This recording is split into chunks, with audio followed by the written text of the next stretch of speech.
So, what is the deal with Google's new Gemini 3 Pro? Ever since it dropped, the internet has been flooded with these wildly different takes. On one side, you have people saying it's the biggest leap forward for AI, like ever. And on the other, you have pros showing how it just completely and utterly fails at real-world tasks. So, which is it? Is this thing a revolution, or is it just all hype? We're going to get into it. Right out of the gate, you had the hype train. I mean, early testers like the folks over at SkillLeap AI were absolutely losing their minds. They weren't just saying it was a little better, they were saying it established a massive lead over everything else from OpenAI and Claude. That kind of talk sets some seriously high expectations. But then, almost overnight, a totally different story starts bubbling up. You have pros, like Gary Simon from the huge channel design course, putting it through its paces for a real design job. And his reaction was, well, pretty much the complete opposite. It leaves you scratching your head, right? How can something be so good and, apparently, so bad at the same time? That's the big mystery we're unpacking here. To really get to the bottom of this, we've got to go back to the beginning. We need to look at what Google actually promised. What was it about Gemini 3 Pro that got everyone so fired up in the first place? Okay. First up, the headline feature was this insane 1 million token context window. Now, the easiest way to think about this is like the AI's short-term memory, or its RAM. 1 million tokens means it can hold a crazy amount of information in its head at once. We're talking multiple books or an entire feature-length movie script all in one go. Compared to the competition, this was a gigantic leap. And it wasn't just about memory. Google rolled out all these charts and benchmarks showing Gemini 3 Pro just wiping the floor with the top models from its biggest rivals. I mean, across the board on all these standard industry tests, it was coming out on top. So on paper, it really looked like a new champion had just entered the ring. All right, so the stats look incredible. But how does it hold up in the wild? Let's dig into the evidence for this so-called massive lead. Because honestly, some of the stuff people were getting it to do was genuinely mind-blowing. One of the first really big whoa moments came from a test of its multimodal reasoning. That's a fancy way of saying it has to both see an image and think logically about what's in it. And there was this one visual puzzle that pretty much every other major AI just kept getting wrong. And this is where you can really see the difference. Other models would look at this image and just get the cube count wrong. But Gemini 3 Pro, it nailed it. Said there were 9. And this is the crazy part. It could actually explain why there were 9, walking you through its logic. That ability to not just answer, but to reason and explain, that's a huge step forward. But it wasn't just solving puzzles. People were sharing these amazing examples of Gemini 3 Pro building fully working apps from a single, simple prompt. You could ask for an interactive mortgage calculator and poof, there it was. Someone even got it to code a playable Galaga-style video game. Get this, one person uploaded a video of their pickleball game and the AI analyzed their swing and gave them tips to improve.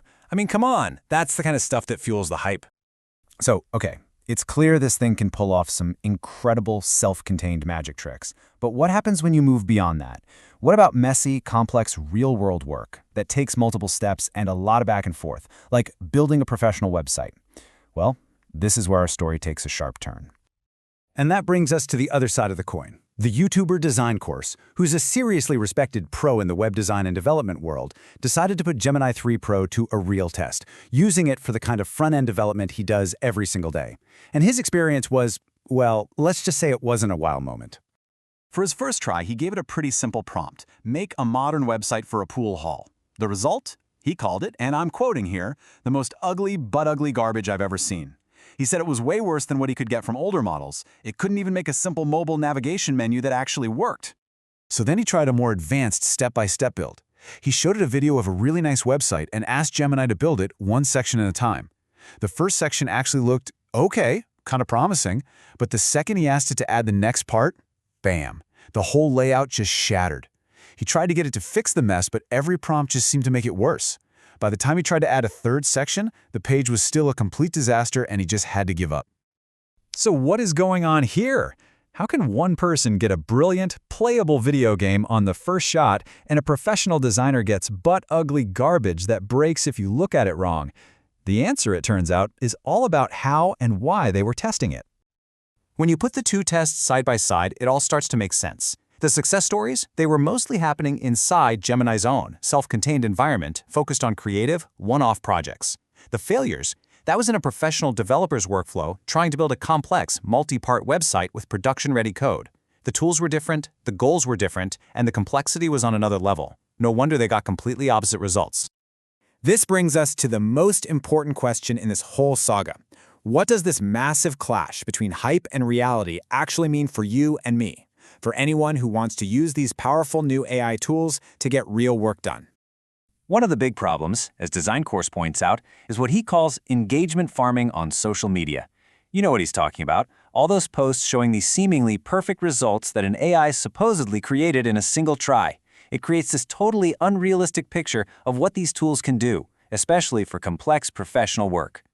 So here's the real takeaway. Gemini 3 Pro seems to be an absolutely fantastic tool for brainstorming ideas, for creating amazing little self-contained programs, and for complex reasoning. But what it is not, at least not yet, is a one-click replacement for a skilled designer or developer who has to build something complex piece by piece. Knowing what the tool is good at and what it's bad at is everything.